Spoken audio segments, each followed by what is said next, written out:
Hello and welcome back to episode 86 of the PhysioBib Podcast. As always, we are super happy to have you tuning in. You might be wondering, something sounds a little bit different today, and yes, you are absolutely right. This is actually our very first episode in English. We have mentioned it in previous episodes already that we are planning to bring you more international guests in the future. Mostly to cover a broader range of physiotherapy topics and also to keep you more up to date with the current international developments and discussions in our profession. And yeah, we are very much looking forward to seeing how you, our mostly German listeners, will resonate with these conversations in the future. And actually, that's not the only new thing in today's episode. We are also kicking off a new 3-part series about pelvic floor physiotherapy, which is such an important area in our profession, but one that's still somewhat underrepresented in German physiotherapy. So for this series, I'm very excited to be joined by Lotte Heimes, who some of you might already know from the pelvic floor post she's been sharing on our Instagram channel over the past few months. Lotte is currently specializing in pelvic floor physiotherapy, and for this mini-series, she'll be stepping in as a co-host for NOAC. First of all, for helping me ask the right questions and also navigate in a field where I'm still very much a learner myself. So, hi Lotte, welcome to the PhysioBib Podcast. Would you like to briefly introduce yourself to our listeners? Hi Niels and hello everyone, and thanks for the beautiful introduction. Like many of you, I'm also a physiotherapist and I pursued a master's degree in public health at Karolinska Institutet in Sweden. I recently moved to Switzerland where I'm now doing a course in pelvic floor physiotherapy at Samt University in Interlaken. All right, and what motivated you to go into this field of pelvic floor physiotherapy after your public health master? So what really drives my interest in this topic is seeing again and again how much shame and impact pelvic floor disorders can have on people's quality of life, even though there are actually good treatment options available. So I am super excited to be part of this series and to help spread these approaches to improve women's health. Yeah, wonderful. I'm really looking forward to co-hosting this episode with you. So now let's get to today's topic. In this episode, we had the honor of speaking with Professor Kari Bø, which is actually a great way to start this series because Kari is probably one of the most well-known researchers in pelvic health physiotherapy worldwide. She's been a professor of exercise science at the Norwegian School of Sports Science since 1997 and has published more than 350 peer-reviewed papers on various topics like pelvic floor dysfunctions, incontinence, pelvic girdle pain, and exercise during pregnancy. She has also held visiting and guest professorships at multiple universities in Australia, New Zealand, and Brazil. And after our recording, she did send us a short bio where she mentioned that she's currently supervising 11 PhD students. So with everything she's involved in, we feel very honored that she took the time to join us for this conversation, where we focused mostly on stress incontinence and the importance of pelvic floor training and physiotherapy. But we also touched on broader topics related to pelvic floor care, including the competencies that physiotherapists need in this field and adherence to pelvic floor training and some more. So without further ado, we really hope you enjoy this episode with Professor Kari Bø. We also hope you will quickly get used to our German accents and that you are as excited as we are for the many new upcoming guests in the future. So this is it for the long introduction today, and as we say in German, bis gleich in this new episode.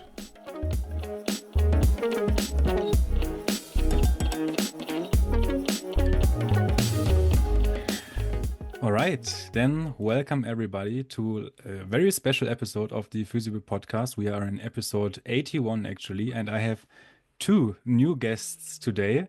First, we have Professor Kari Bø. Welcome to our podcast. We are very excited that you're here. Thank you so much for hosting this. I'm looking forward to talk to all the German physiotherapists in this area. And then it's actually the first time ever that I have another co-host on the podcast. Lotte is joining me, as you also heard in the introduction. Lotte, how are you doing? I'm doing good, excited for today and to share something about this topic. Yeah, absolutely. So I will do like a quick introduction with Kari, and then Lotte will maybe lead you through the depth of pelvic floor physiotherapy and urinary incontinence. Kari, would you like to introduce yourself briefly in the beginning? What are you doing? Where are you from? I'm a physical therapist, but also an exercise scientist from Oslo, Norway. My position is a full-time academic professor at Norwegian School of Sports Sciences, and I'm in the Department of Sports Medicine, and I've been a full professor since 1997, so a long time now. In addition to that, I'm also a project leader at Akershus University Hospital at the Department of Obstetrics and Gynecology. So that's where I have many of my PhD students. They are at this hospital, and that's where we have the clinical trials because I'm a clinical scientist, so all my studies are actually with patients. Mhm. And would you like to tell a little bit about your professional career? Like what brought you into pelvic floor rehabilitation or pelvic I floor must say I was physiotherapy? always very interested in research when I was doing my uh, physiotherapy education. And at that time, I started at the School of Sports Sciences. And I was very disappointed actually on physiotherapy because in exercise science and sports science, there were much more research going on than what we had in physiotherapy at that time. Of course, that has really changed a lot. So now there is a lot of very high quality research in all areas of physiotherapy. But at that time, I found that there were much more research interest and also work going on in sports science. So I ended up doing more of my education in that area, so physical activity, fitness, and health. And at the meantime, I was also working as a physiotherapist. So I was working at a school of ballet and also at the opera ballet in Norway, working with injuries in the dancers, because my background was also in dance and in rhythmic gymnastics. And I also I was working for 4.5 years at Akershus University Hospital, and at that time we were actually working on the pelvic floor, and I was in internal medicine, I was in urology, and short period actually at obstetrics and gynecology. But one of the urologists, he knew that I already had a master degree, so he approached me and said, "Can you please go on doing your PhD in pelvic floor because there is so little evidence, and I'm really sure that it's going to be very effective." So it was really with the encouragement and motivation of urologists at the first place that really brought me into this very exciting area. And then my professor and mentor at the sport university, he grabbed this opportunity right away because he understood, well, this, we haven't looked at this at our university before, but this has a really great potential. So I was really lucky having so encouraging and motivating people around me and really helping me to do the first randomized control trial actually done by physiotherapists in this area. So that was the start. And then I was lucky to have positions between physiotherapy and sports science. So this has been a good background for me because I've been able to use both of these educations, I think, for the very best of the research in this area, because I couldn't have done it without my sport science background, and I couldn't have done it without being a physiotherapist. So this combination was, for me, a very, very good background to have. Yeah, super interesting. Like one question that comes to my mind that we hadn't had on the list, because you mentioned that physiotherapy has changed quite a lot in the last years in Norway. I think we have some of the same problems in Germany where the like academization, implementation is like slowly going on. How is physiotherapy in Norway today? And maybe you can also like look at like pelvic floor physiotherapy, especially a little bit. How do physiotherapists work? What kind of competencies do they have in this system? I think in Norway now we have a very high competency in the pelvic floor because I have had so many master and PhD students, and they are now really acting at very high positions in the women's health group and other parts of the Physiotherapy Association. But it's taken a long time, I would say, because I was number 2 in Norway doing my PhD as a physiotherapist.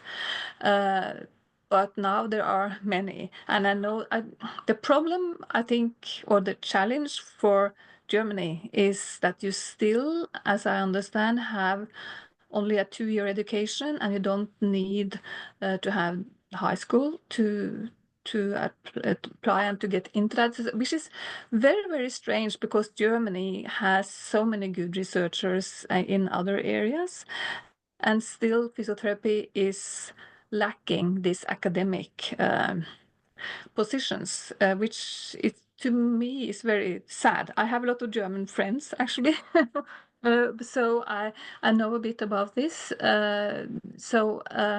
It's unfortunate that Germany still is one of very few, I think the only country maybe in Europe who is still not based on this should we say, scientific background, which it should have also in a country like Germany, because you have so high standards in every other aspects of medicine. And so it's a very strange thing to me. Agreed. But it's changing also a little bit. I think we have a lot of new bachelor degrees and master degrees coming up, definitely. So there are also positive developments. Yes, that's really good. And I mean, if you look into, I guess you know the Pedro database in physiotherapy, which is originating from Australia, and I'm working a lot with these guys who developed this database, and you can see the development really, really strongly on the Pedro database worldwide for physiotherapy and the development of high-level research. So up to now we have like more than 60,000 randomized controlled trials and systematic reviews and guidelines in all different areas of physiotherapy. So this has been a tremendous development, and I think we should be proud as physiotherapists that this has been accomplished in a very we can think about it as a long time, but it's really a short period of time that we manage. Because I think when physiotherapists start to do research, we have a profession that's really crying out for research, and it's in a way, I can't see that research is easy, but when you look at the different questions we have in physiotherapy, it can be answered by natural science and medical approaches and randomized controlled trials, which I think we really need to see if what we are doing is working or not working. So this has been fantastic, and as I said, we should be proud as physiotherapists that we accomplished this in our profession. Yeah, very nice. Lotte, do you have any other questions for our short introduction? Not for the introduction, but I think we can maybe go to the main topic, which because the field of pelvic floor physiotherapy is so wide, I would say, and you've been involved in quite a lot of different areas of research, we decided to focus on urinary incontinence and stress urinary incontinence in particular today. So maybe you can explain a little bit or define how it is defined and what different types of urinary incontinence there are. So urinary incontinence is actually the complaint of urinary leakage, of involuntary urinary leakage. And then we have the main forms, which is first of all stress urinary incontinence and urgency urinary incontinence, and then mixed incontinence. So in stress urinary incontinence, which is the most commonly form in women, the prevalences are quite high. So the problem with the prevalence studies is that it really differs between the studies. So in urinary incontinence between and 69%, which really tells us that they have used different definitions and they have studied different populations. So it's really hard to make a really strong saying of what is the prevalence, but it's not, I mean, we know that it's very high. And if you look into the sport, at the athletes, which has also been one of my main interests during the years, we can see that, for instance, young trampoline jumpers from Sweden, 80% of them are leaking while they are doing trampoline jumping. And when we are looking at gymnasts, 69%, and you know, all these high impact activities, and they are young nulliparous women.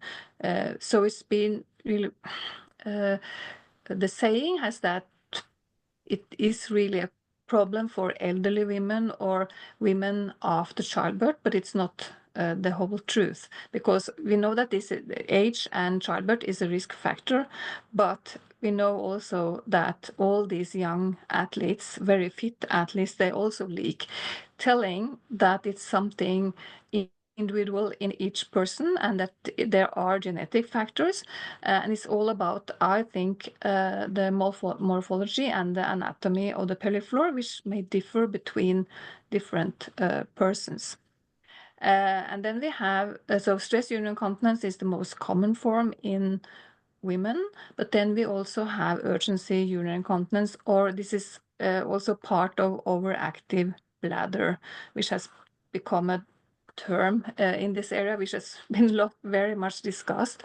But the overactive bladder, that's frequency, so great number of urinations during one day, and urgency, which is really the feeling of a desire to have avoiding, and then also urgency urinary incontinence, which is that you have a strong desire to avoid and then you cannot reach the toilet in time. And that's very different from stress urinary incontinence, which really occurs during increased intra-abdominal pressure, for instance, during coughing and sneezing, and also during physical activity. And for stress urinary incontinence, it has also been stated that maybe we should call it activity-induced urinary incontinence, because it has nothing to do with stress or psychological stress. So some people misunderstand and think it's about stress, like we think about mental health, but it's nothing to do with that. It's really a mechanical thing when the pressure in the urethra is lower than the pressure in the bladder. So these are the two main forms, and then we also can have mixed incontinence, which also is common. So when we think about the prevalences, stress urinary incontinence in women has the highest prevalence, and then it's mixed incontinence, and then it's the overactive bladder or the urgency urinary incontinence, which is increasing with age and also more common in men.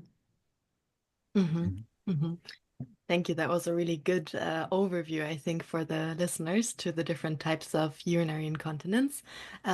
Maybe you can tell us a little bit about the societal, but also the individual impact of urinary incontinence in terms of maybe costs, but also the burden on the individuals which that causes. Yes, so urinary incontinence is nothing that you are dying from. So it's not, you know, a very serious thing when we think about the, you know, physiotherapy or medicine in general, but it leads to withdrawal from society and especially from physical activity, because that's when you are feeling the leakage. And not being physically active, that's a main issue when it comes to women's health and men's health, of course, but this is mainly a female problem. So if we stop exercising, we get a lot of high risk problems for obesity, for diabetes, for coronary heart disease, for cancer, for a lot of very severe diseases. So in that sense, urinary incontinence is a serious condition because it makes us stop being physically active. And also it brings a lot of embarrassment and feeling that you have a lower quality of life because you are withdrawing from activities. And that's, of course, not good for your mental health and how you interfere with other people. So it has a great impact on the life of anyone who has this problem. And out of curiosity, is there also is there more incontinence in women or people who have like higher mental load or stress? Is there a correlation between that?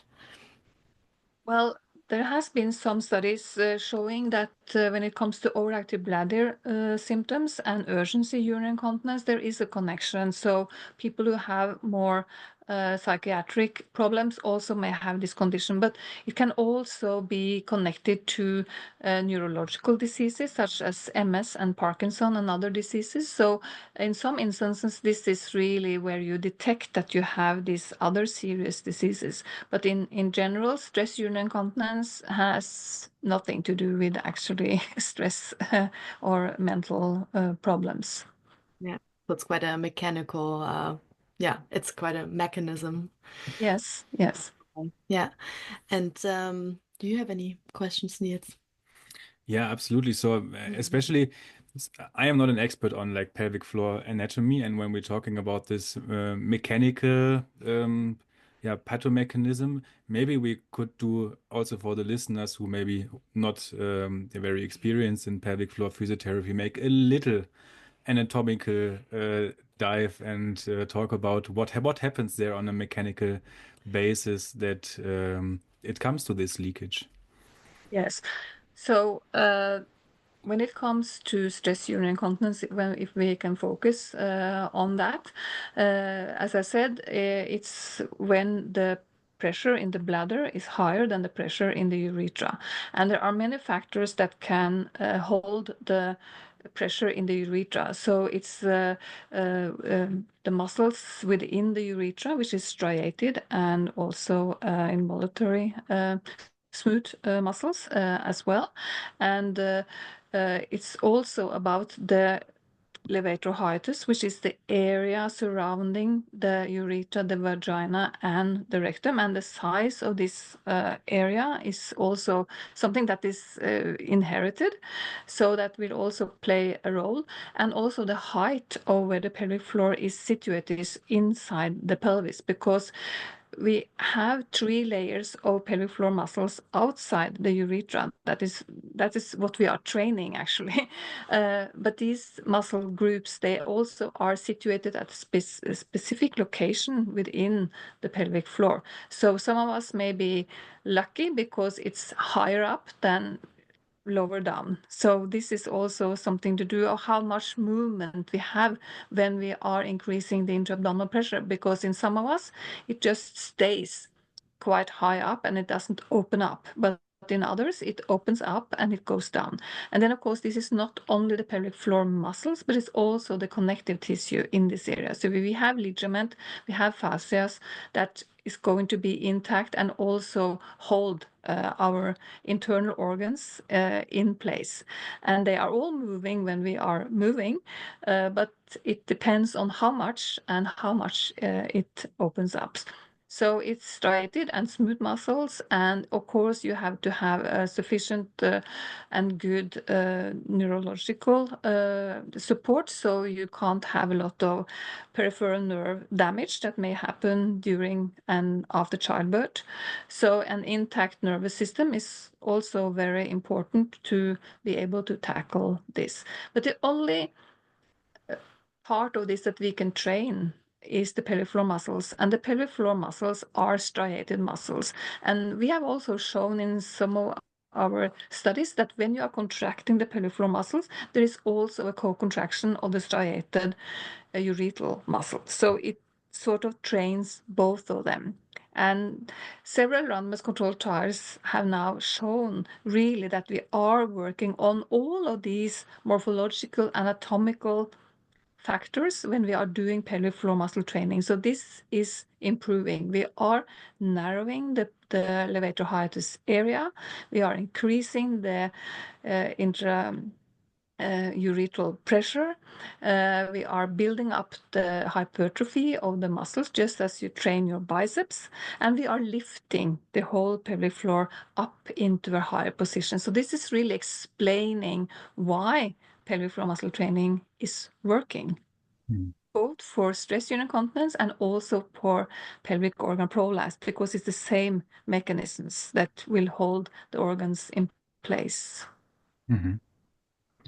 In the beginning, you mentioned that like a lot of trampoline jumpers, for example, also have this condition. Do they have the leakage then only when they are practicing their sports, or is this lowering of the bladder also leading to these symptoms during their day-to-day life?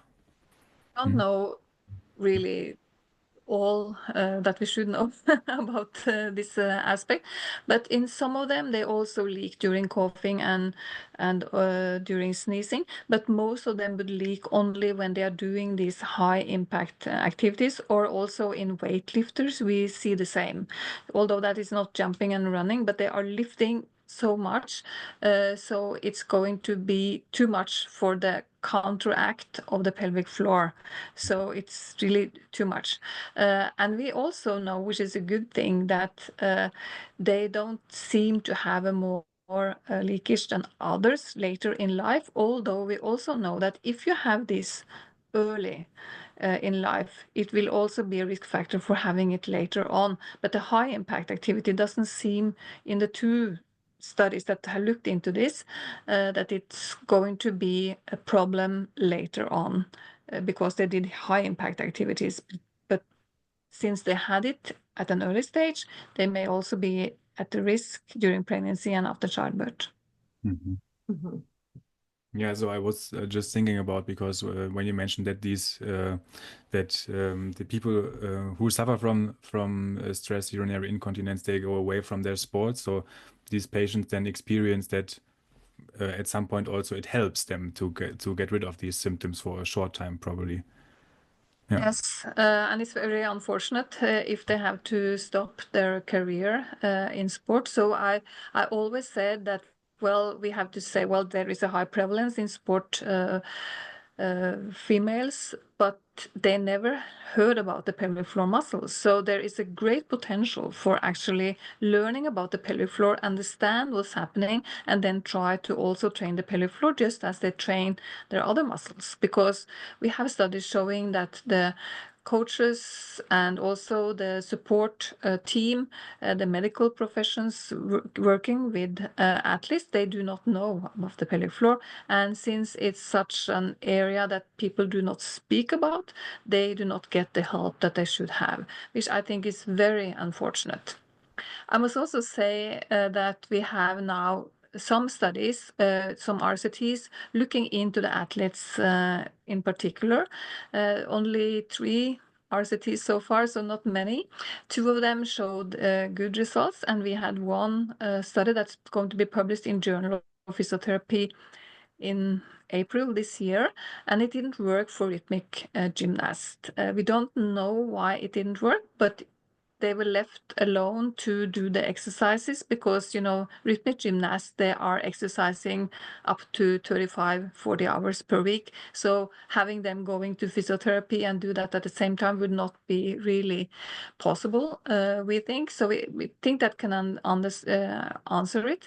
And they also were very young, so 14 years old, and in mean, and also the fact that some of them did not have a urinary incontinence, so we had everyone in the same group, so a control group and another, so the exercise group. So maybe we need more people and more studies to look into that. But the other studies was one in volleyball players and another one in weightlifters and not weightlifters, but functional training. And they had the effect of doing pelvic muscle training. So I think it's also a hope that we can help the athletes, but I also think that they may need much more exercise, and they need to be stronger, because if the rest of us just leak if we have a cough once or twice a year, these women are doing exercises all the time, also when they are training the pelvic floor, and the impact on their pelvic floor is much higher than the rest of us. So they may need even more training, which is problematic, of course, to manage in real life. And how would you increase the load, or like how would you create a training for them that creates as much strength as they need for being continent? So first of all, they need to learn it, because the fact that they are athletes doesn't mean that they understand how to do the contraction of the pelvic floor. So that's the same for everyone. Actually, they need proper instruction on how to do that. And in the athletes, we have used the suprapubic ultrasonography, because many of them are young. So we should not go into the vagina as we do in other measurement that we are doing. So that really tells them by also biofeedback how they can see that they are contracting, that they are lifting, and that they are squeezing. So that's a very important first part, and then to try to learn how to do that, and then they should strength training these muscles just as others do. And we think personally, although we didn't find the results in these studies on the rhythmic gymnast, that they had to incorporate it into their regular training. So during their warm-up or cool down, that's where they can do it. I don't think it's feasible at all to have them coming to a physiotherapist many times per week. It's very difficult to do that in practice. And which role do you think the supervised versus non-supervised training played within these Yeah, athletes? I think, well, if we look at the studies and the Cochrane reviews and the systematic reviews, meta-analysis that we have, they all conclude that if you do supervised training, it's much more effective than leaving the patients alone. And it's very sad that still some of the practice around the world is just to give the patients a sheet of paper telling them to do peripheral muscle contractions, and they don't have a clue on how to do it, if they are doing it correctly, and how strong they have to do the contractions. Because as can be seen also in a study from the 90s from the US, they show that although 50% were able to do the contractions, they were not doing a contraction that really increased the intra-abdominal pressure. So it's just not to do a very weak contraction. You have to really work hard. Just as you would train your biceps, you would train your pelvic floor in the same way. And then, of course, the physiotherapist is a very important person to guide and to really, act as a personal trainer to make them contract as hard as possible every time they do the contraction. But we have to have them to do also home training, because we cannot be there all the time, of course. But they need to learn really how to do this correctly. And we know that as many as 30% are doing a wrong contraction there. And also in many studies, been shown that some women are also pressing down and opening up instead of the correct squeeze and lift inside. So doing that wrongly can make it worse, of course, and it can maybe create a pelvic organ prolapse, because you're pressing down and pressing down and pressing down. So it's very important that we have this certainty that they are contracting correctly. And I find that most of the patients, although they are doing it correctly, they always say to me, well, I was doing it correctly, but I didn't know that I had to do it as hard as that. And I was uncertain whether this tiny contraction that you can feel is really correct. So they need, a statement that they're doing it in the right way. Could you maybe tell me how you separate between a right and wrong contraction? as a therapist? Yeah, so we use different methods. So we use, first of all, observations, so we can see from the outside with an undressed participant. And then we do vaginal palpation.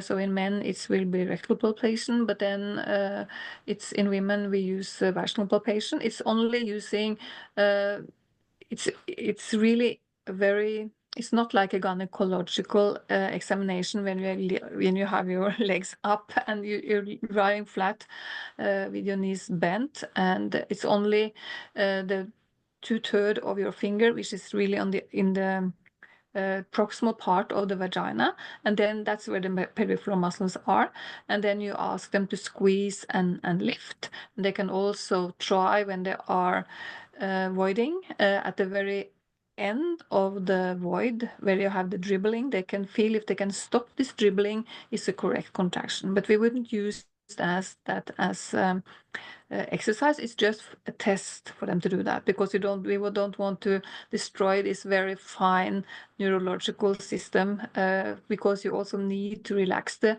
pelvic floor when you are voiding and defecating. So that's how we do it. And then of course we can use ultrasonography, we can use MRI. MRI is much more expensive and not that common to use, but ultrasound is getting more and more common, and also if you are in a hospital, you can work with a gynecologist and urologist, and having access to ultrasound, which is a perfect way to really look at what's happening inside the body. I think for me, using ultrasound when we started to do that really changed my whole understanding of the pelvic floor, because it was always from the outside, and now we could really see what's happening inside, which is such a great thing, and also very good for the patients to see what's happening. Is very good signal and biofeedback to them to say, well, oh yes, I can see it and I can feel it, and this is what I'm going to do. Maybe one question when we're in this training topic already.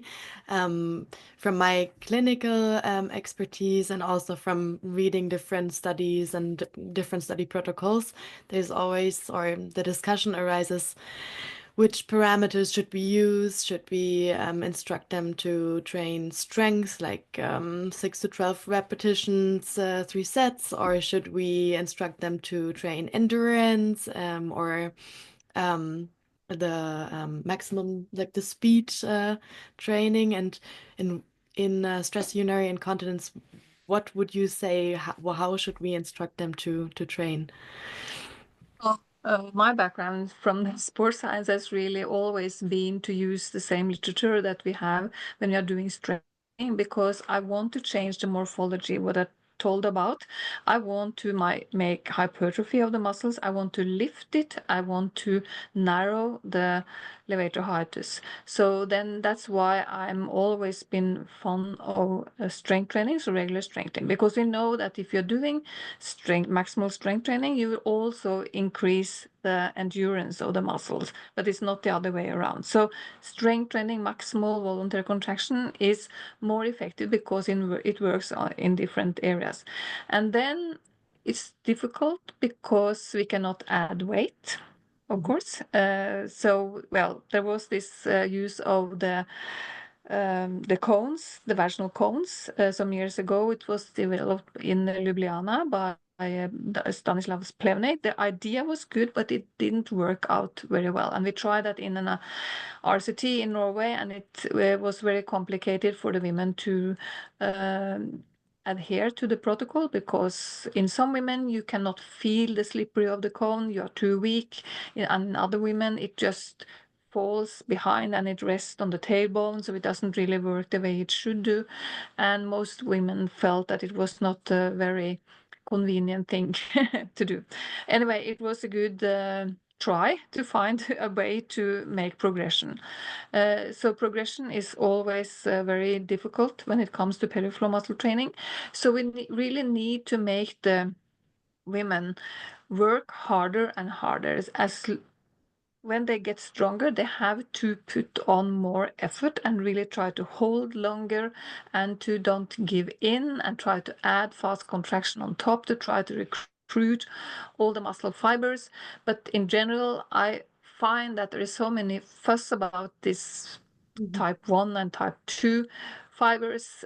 We don't know what we have inside. It's very different from person to person. The studies in the pelvic floor are very old. They used old-fashioned methods. The number of fast-twitch fibers varies between 5% and up to 37%. And as I said, who cares? Because we need to use what we have, and all muscle fibers can hypertrophy.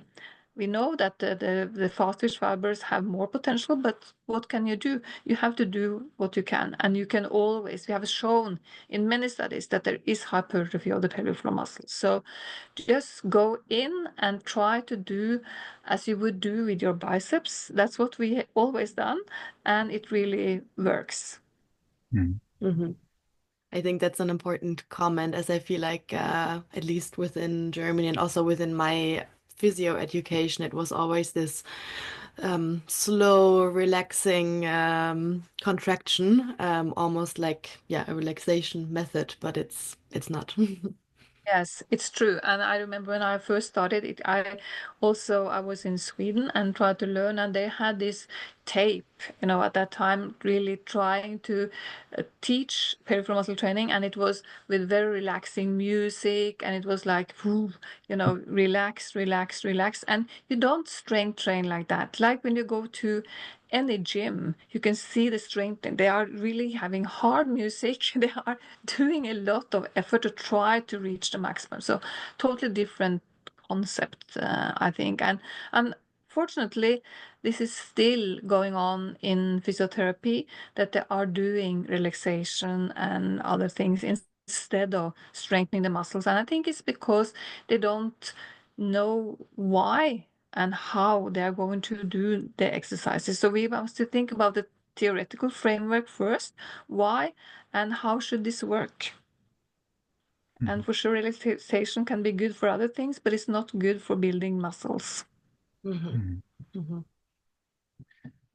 thing that comes to my mind when I started looking more into research about in pain therapy, I really wondered that actually strength and the pain reduction was not that much correlated. How is that in with the symptoms of stress urinary incontinence? Is it the strength or like the force development that improves the symptoms, or is it the hypertrophy, or is it the neurological adaptations that happen? Is that something that we can say? I don't think we have the answer to that. I think we just started to look into the morphological changes, but in and there are many studies in this area that hasn't measured strength at all, because it's difficult to measure strength of the pelvic floor muscles. So many studies have dropped doing that, and some studies only use palpation, which in my opinion and in others is not a valid or reliable method to assess strength in this area.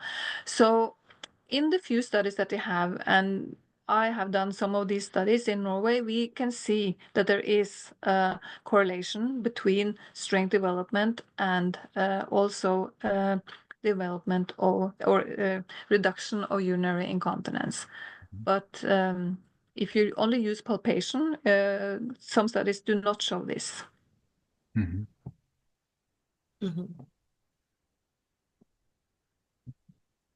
Maybe can we look about a little bit more into the physiotherapy appointment then, how it's happening? So, what would you say, Lotte, you are doing your continuing education course now. What kind of competencies do I need as a physiotherapist? You also mentioned in the beginning this kind of embarrassment that patients are bringing with in these sessions.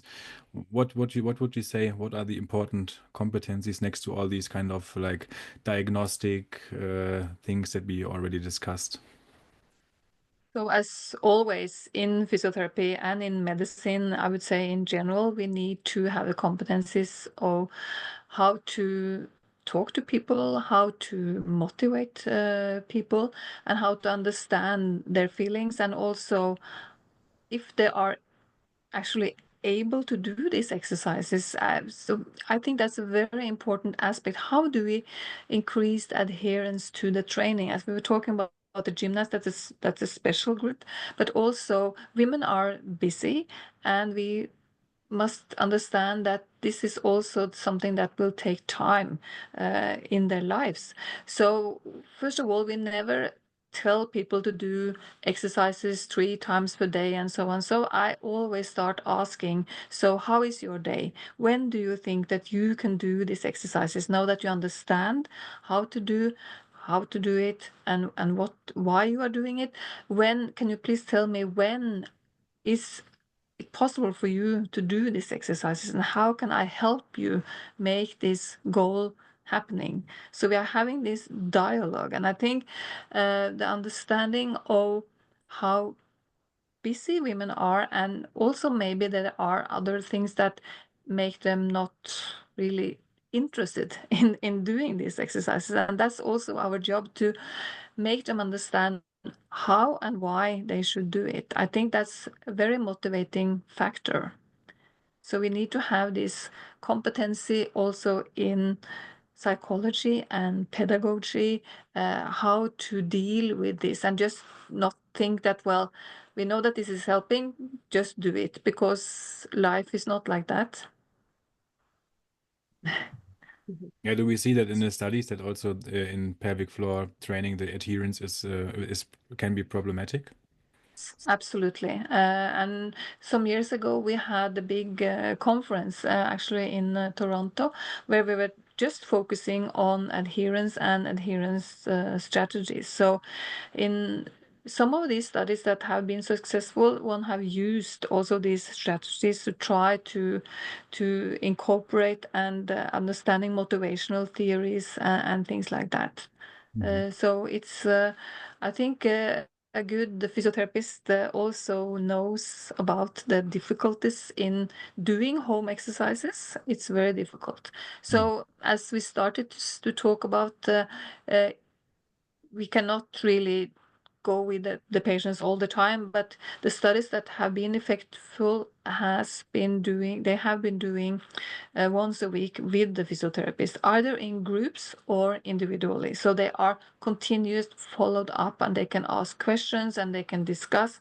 And especially the group exercises have been very effective, I would say, in that aspect, because they also meet other people who have the same problem. They can discuss with others, they can help and motivate each other. So that's a good thing. But of course, if you have a group session, you need to meet at that specific time, so that can also take away adherence. So this is really something that you had to weigh, and in some women it's only possible to do this individually, but in others they are very happy and very glad that they can meet in the group, and they can also do exercises for the rest of the body. So it's not only the pelvic floor, but we are also training other aspects. So when I first started to do my PhD and plan my PhD, I really wanted to incorporate my background as a gymnast and also as a dancer before. So that's why I started to do group exercises. And many physiotherapists, they were against me when I presented the data, which was really good.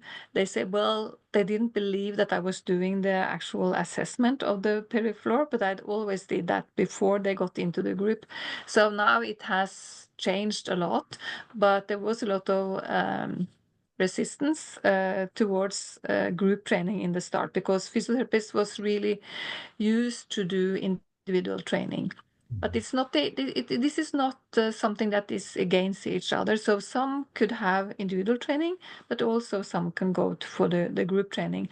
And now we have this very good study from Chantal Dumoulin in Montreal, with this exact same dosage of training in group training and in individual training, and they didn't show any difference between the two. So it's really proven that group training can be equally effective as individual training, based on the fact that both groups had individual assessment and teaching before they started. And one question that often comes up in my therapy sessions is, how long do I have to do it? Can I stop at some point? And is that something that I will have to do all lifelong? What you say about Yeah, that? well, some of the surgeons, they use this as an argument for surgery. You have to do exercises for the rest of your life. We don't know, we don't really have a lot of studies on the long-term follow-up. Well, I can say that we had a 15-year follow-up, and it was really showing that it was still good in more than half of the participants. But I think it's like the rest of the body. If you go to bed and stay in bed, you will not be able to walk after some months.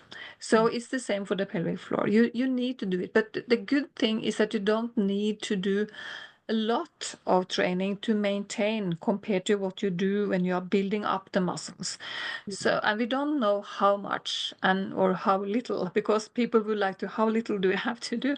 So if you look into the studies in exercise science, and there are not many in that aspect, they are not good studies, but they sort of recommend at least once a week, and then again focus on the intensive maximal voluntary contraction. So if you do that once, twice a week, and do, for instance, one session with 8 contractions, maximal contractions, we think that this will be enough, but I cannot say for certain because we don't have the data.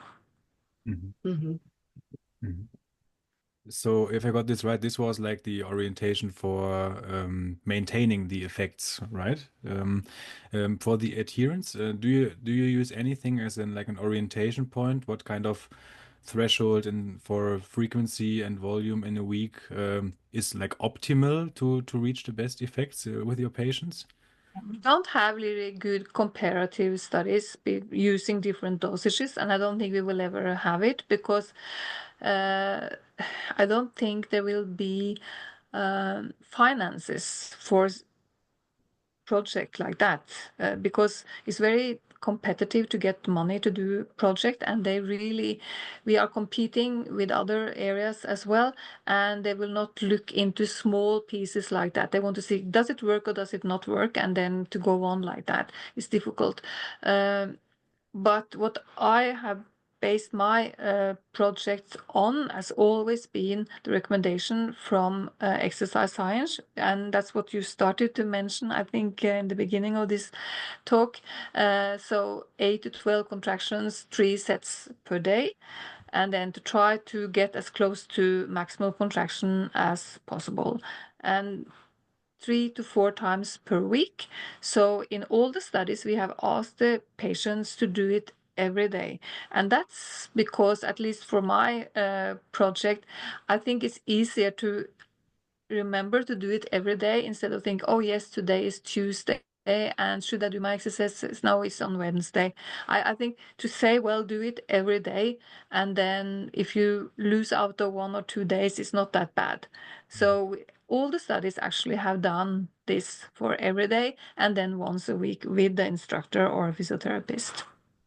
Yeah, that's an interesting point, that maybe adherence is so positively influenced by doing it every day, then maybe that also makes the effect. Yeah, or shapes the effect. Okay. I would be very interested if there are other treatment approaches than next to pelvic floor muscle training for these syndromes.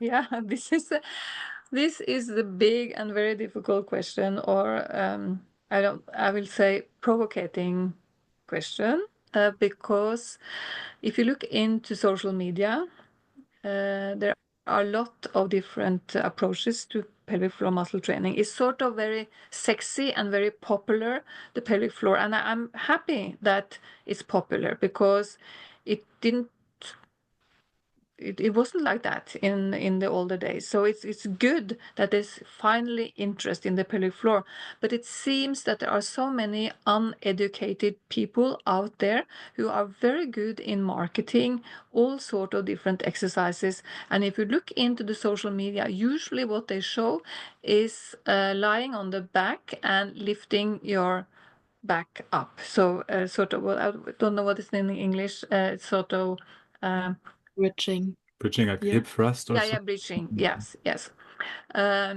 So that's the common exercises you see, and this is an exercise for the gluteal hamstrings and the lower back. It's not a specific exercise for the pelvic floor. So also many of these influencers out there, they don't know about the pelvic floor at all. They just think it's very important to do something, and they understand it's important to do something, but they don't understand the function of the pelvic floor. So this is for me very provocating because, as I said, now we have so much evidence in this area, systematic review, meta-analysis of what to do based on a lot of randomized controlled trials, and it takes at least 4 years to do a randomized controlled trial, while the influencers and those who are on social media, they can just go out and tell a story about do this and do that, and it helps with no data whatsoever. I find this very difficult for the moment, and some of them are also saying that pelvic floor muscle training is not working, really telling that they have no idea about research, no idea about what it takes to do a high quality randomized controlled trial. So really misleading the audience. So it's sort of going backwards in a way. And we wouldn't train the biceps by doing a lot of other exercises. I mean, when you are walking and your arms are pendling, there will be an increase if you use EMG on your biceps. It will be an increase in your biceps activation, but it's not a good training for the biceps to do walk. But they think that just by doing all sort of exercises, there will be some sort of co-activation of the pelvic floor, and that would be enough. If that had been enough, none of the athletes had been leaking because they are actually doing a lot of exercises. So you need to do specific exercises working on the pathology and what is causing the pelvic floor dysfunctions. And would you say that because there are synergists of the pelvic floor, as far as I know, and would you say that the pelvic floor or that the contraction of the pelvic floor is smaller when you also contract the synergists, like the transverse abdominis or the adductors or the glutes? So we have done a study in New Zealand. So it was published in 2018, and it showed that when you did other contracting these other muscles, there was just very minor co-contraction of the pelvic floor, not comparable to when you're contracting the pelvic floor isolated. And also the intra-abdominal pressure, for instance, when you're doing a sit-up, the intra-abdominal pressure is much higher than the response from the pelvic floor. And I don't know why we should do these other exercises when you can train the pelvic floor. It's again back to the if you train your biceps. Why would you think that contracting it by doing a lot of other things would be more effective than actually train the biceps? It's a very strange concept in a way that for this particular muscle, because we can't see them, we think that we should do a lot of other things. Also, when I was in Australia, there was a physiotherapist, very good physiotherapist, who was going to do a video for pelvic floor, for actually general exercises after childbirth, which was good. But she was doing exercises for the abdominals, for the back, for the thighs, everything. And when it comes to the pelvic floor, she was doing that with a bridge again. So I said, why are you not training the pelvic floor just as you train the abdominals or the back muscles? But it's sort of a strange thing. Yeah. Yeah, that's an important or like interesting concept, because I feel like because they are not visible, because it's maybe also boring in a sense to just contract and not move a body part visibly, then maybe it feels like you're not really training something. Yeah. Yeah, it's true. And I think the main thing is what you said is boring. Yes, I can see that it may be boring, but to me, I really think it's so boring to train my biceps and my triceps and even my abdominals, but I do it anyway. So I can't say that all exercises is fun and encouraging and motivating and all that stuff. It's like brushing your teeth is not really fun, but you are doing it. So why is the pelvic floor more boring than doing other exercises? And if you do it in different positions, if you're doing it in a group training session, if you try to do a variation in what you are doing, I don't think it's more boring. I think the point with the pelvic floor is that it's more difficult to do it, and that can be frustrating. And some women feel that they are doing so much effort to get so little back, which is just this tiny lift and a squeeze. So it's frustrating. Some get headache, some get angry, some and also the fact that many women have injuries to the pelvic floor muscles, just as we have injuries to the hamstrings or other muscle groups. And then of course it's more difficult to find the muscles and to do a proper contraction. So it takes more effort. But to me, it's not really about boreness. It's about also, again, getting help by a trained physiotherapist to really motivate you and help you, and by palpation or using ultrasonography to get this feedback that you have, and you can see it and you can feel what you are doing. And I think also that most patients, if they are managing to do this and contract correctly and do that systematically, they can feel. I have had patients coming back after 1 week and saying, well, I feel that it's closer, it's firmer, I have contact that I didn't have before. I'm still leaking, but I just feel that something is happening in my pelvic floor. And that's so encouraging also for us physiotherapists, that we know that this can really help, and we understand why it can help. Very nice. I'm learning a lot about pelvic floor physiotherapy. Yeah, It's super great. it's a very interesting and very challenging, and you have to think when you are doing these exercises, and when you are teaching it.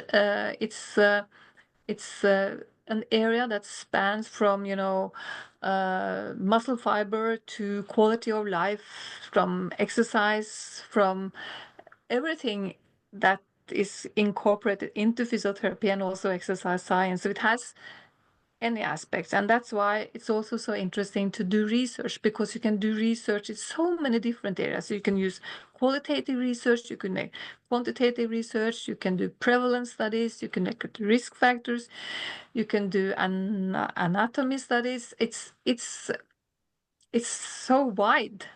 Everyone thinks about this small muscle group, but it's really covering everything in life.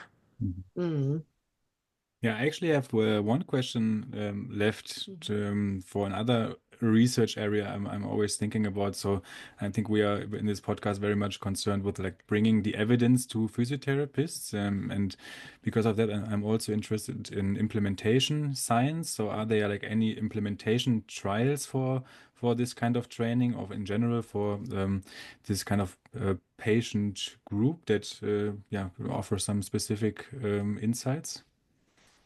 There has been some attempts of implementation studies. Helena Frawley in Australia did something there, working with the midwives. It turned out to be very difficult to get other groups or professionals to incorporate it and do it, because we all have lack of time, I think, as professionals. So there has been some attempts, but I don't think the last word is said in that area. I think we need more research on how to implement it and how to do it. It's difficult, and it's a different research question as well. I mean, I've been really occupied by doing research showing evidence, non-evidence, and things like that. But we need more on the implementation. I agree with you that it's very important. but we shouldn't implement something if it's not working. So first step is to see if it works, and then how can we implement it, both in clinical practice, but also in different other groups of professionals that can help women, because this is a truly multidisciplinary area, because we cannot do everything by ourselves, and especially I think to work with neurologists, urologists, and gynecologists is so important for physiotherapists in this area, and they need a lot of understanding from physiotherapy, because the gynecologist professor in gynecology I've been working with for 16 years now, she said really openly that she had no idea that there were any muscles in this area, which is to me scary.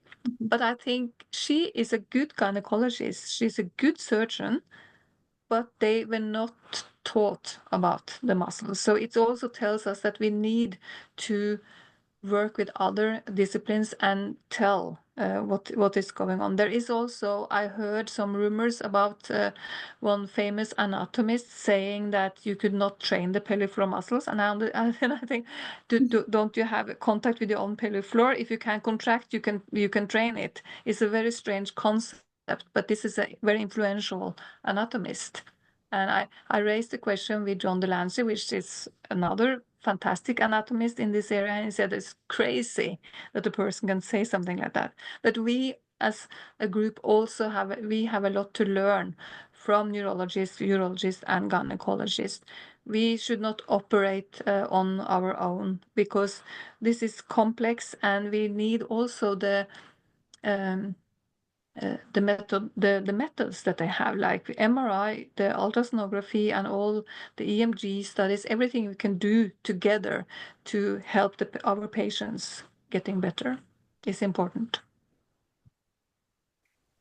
I think that was maybe a very good finish line. Thank you very, very much for sharing all these insights, and also for the contributions you've made over all these years in this field. I think it wouldn't be the same without your contributions today.